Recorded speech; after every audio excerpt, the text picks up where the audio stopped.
नमस्कार दोस्तों, मेरा चैनल योग करो निरोगी काया में आपका स्वागत है। जैसा कि मैंने सबसे पहले षटकर्म की 6 क्रियाओं को करके दिखाया था और उसके बाद कुछ आसनों को करके दिखाया था, तो आज हम चर्चा करेंगे प्राणायाम की। तो हठ योग ग्रंथों के अनुसार हठ योग के 7 अंग हैं: षटकर्म, आसन, प्राणायाम, मुद्राएं, प्रत्याहार, ध्यान और समाधि। ये हैं 7 अंग योग के। तो पहला अंग है षटकर्म।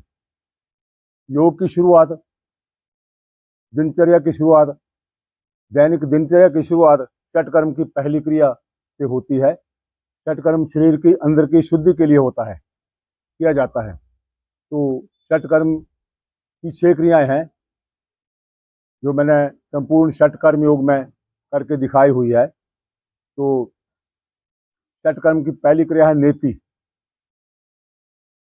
धोती और कपालभाति।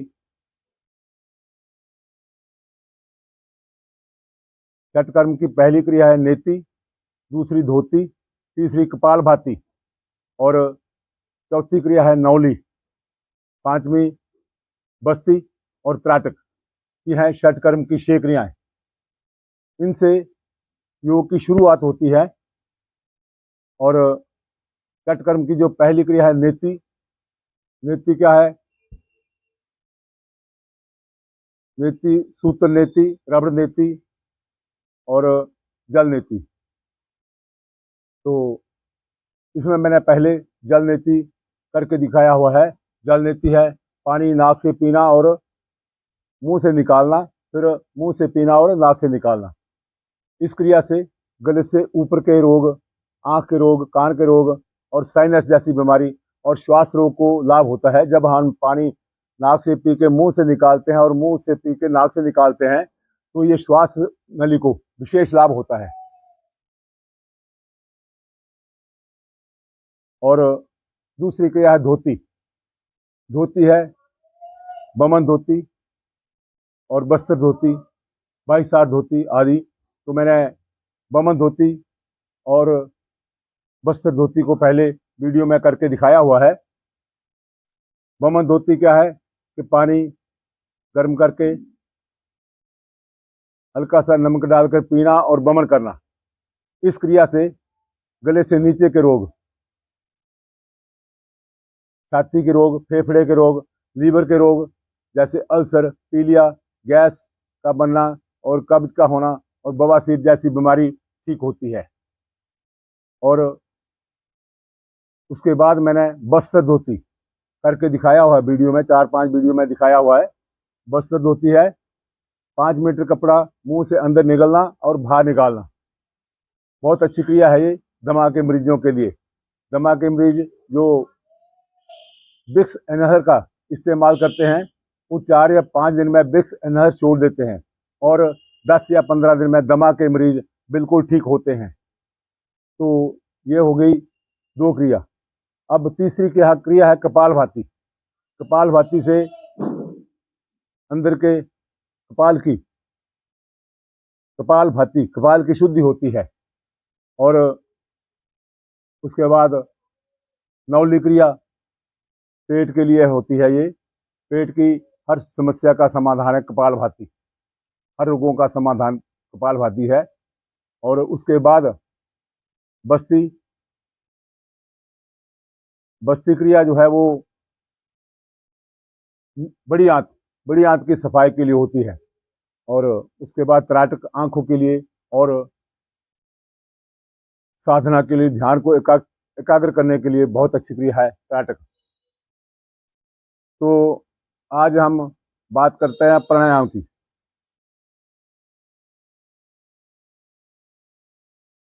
योग का अगली क्रिया है षटकर्म आसन के बाद प्राणायाम। प्राणायाम जो है वो नेति और धोती, कपालभाति, षटकर्म की क्रियाओं के बाद ही और आसनों के बाद किया जाता है, तो ज़्यादा लाभ होता है। प्राणायाम योग का मुख्य अंग है।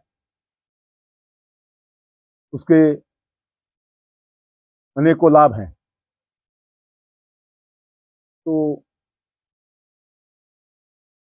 8 ग्रंथों के अनुसार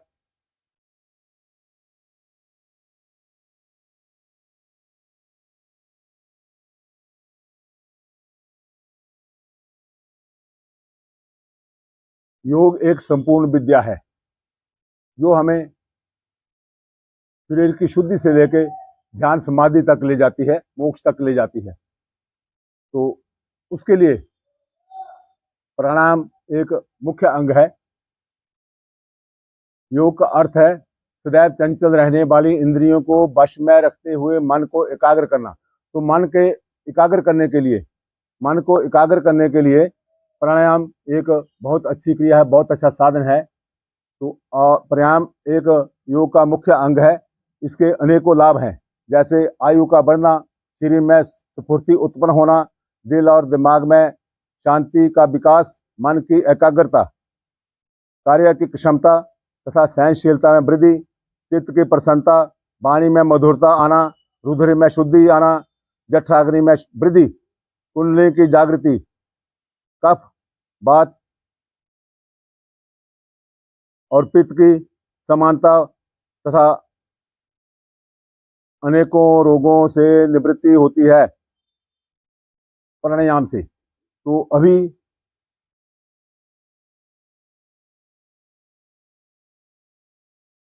प्राणायाम के मुख्य भेद हैं। इनका अभ्यास करने से पूरा लाभ उठाया जा सकता है। प्राणायाम को शुद्ध तथा शांत वातावरण में करना चाहिए। प्राणायाम का अभ्यास किसी प्रकार के स्वच्छ आसन पर बैठकर पूर्व या उत्तर दिशा में बैठकर करना चाहिए। जैसे आसन के लिए है पद्मासन या सुखासन में बैठकर जैसे सुविधा हो वैसे करें। कमर को सीधा रख के तो प्राणायाम का अभ्यास करना है। तो अभी मैं एक शुरुआत में प्राणायाम का सबसे पहला अंग है शुरुआत में नाड़ी शुद्धि प्राणायाम। तो ये प्राणायाम जो है वो प्राणायाम का पहला अंग है, पहली क्रिया है नाड़ी शुद्धि प्राणायाम। तो इसके लिए नाड़ी शुद्धि ये अगर वैसे तो कोई भी प्राणायाम के या कोई भी क्रिया जो है योग की वो चटकर्म की से शुरू होती है। पूरा लाभ आसनों का या प्राणायाम का किसी का भी पूरी योग की क्रिया का पूरा लाभ तब मिलता है जब पहले हम अंदर से शरीर की शुद्धि करते हैं। अंदर के शरीर की शुद्धि के लिए षटकर्म ही एक काफी है जो पूरे शरीर को अंदर से शुद्ध करता है। उससे षटकर्म की क्रिया से योग की शुरुआत होती है। बहुत अच्छी क्रिया है, बहुत लाभ मिलता है। तो अभी नाड़ियों की शुद्धि हठ योग में अत्यंत आवश्यक है, क्योंकि नाड़ियों की शुद्ध होने पर ही प्राणायाम मध्यगामी हो सकता है, जिसमें कुंडली की जागृति होती है। इस प्राणायाम से पूरक, रेचक तथा कुंभक 3 भाग हैं। पूरक, रेचक और कुंभक। पूरक है सांस एक नासिका से भरना और कुंभक अंदर रोक के रखना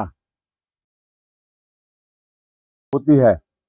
इस प्राणायाम से पूरक, रेचक और कुंभक 3 भाग हैं इस प्राणायाम के। पूरक बोलते हैं सांस को अंदर भरना और कुंभक अंदर रोक के रखना और रेचक बाहर निकालना। तो सांस को दाएं नासिका को बंद करके तो बाएं नासिका से सांस अंदर भरना, फिर रोक के रखना जितनी देर उचित हो सके, और फिर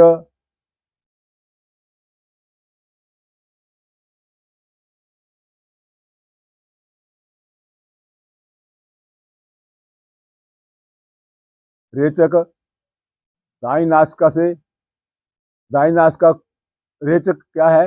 रेचक है दाई नासिका को हाथ से अंगूठे से बंद करना और बाई से नासिका से सांस को अंदर भरना और रोक के रखना कुंभक।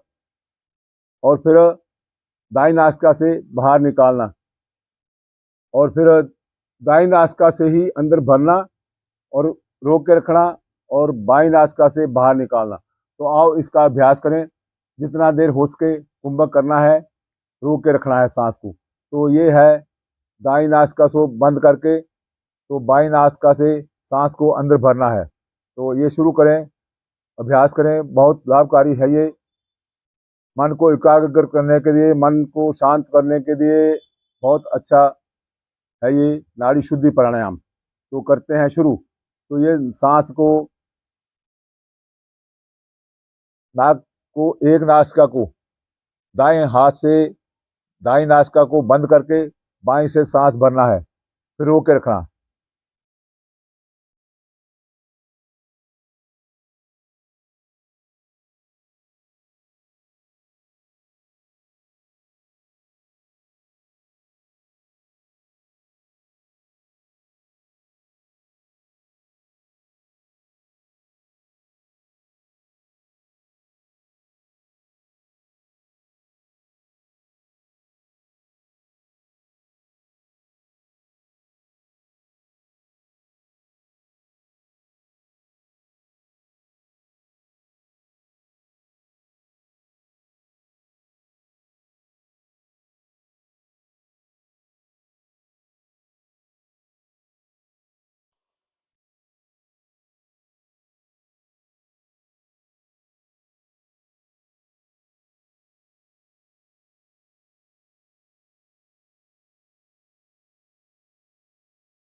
तो यह था नाड़ी शुद्धि प्राणायाम।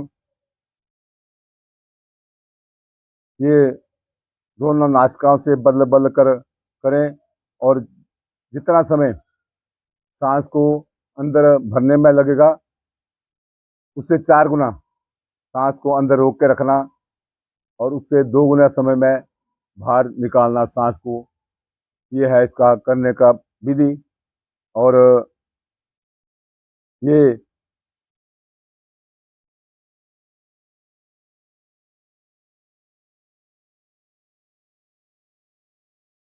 अभ्यास करें, और इसका अभ्यास जो है 4-5 बार करना है। फिर उसके बाद धीरे धीरे इसका कुंभ काल जो है, सांस रोकने का समय जो है, धीरे धीरे बढ़ता है ज़्यादा लंबे समय तक। इसको रोका जा सकता है।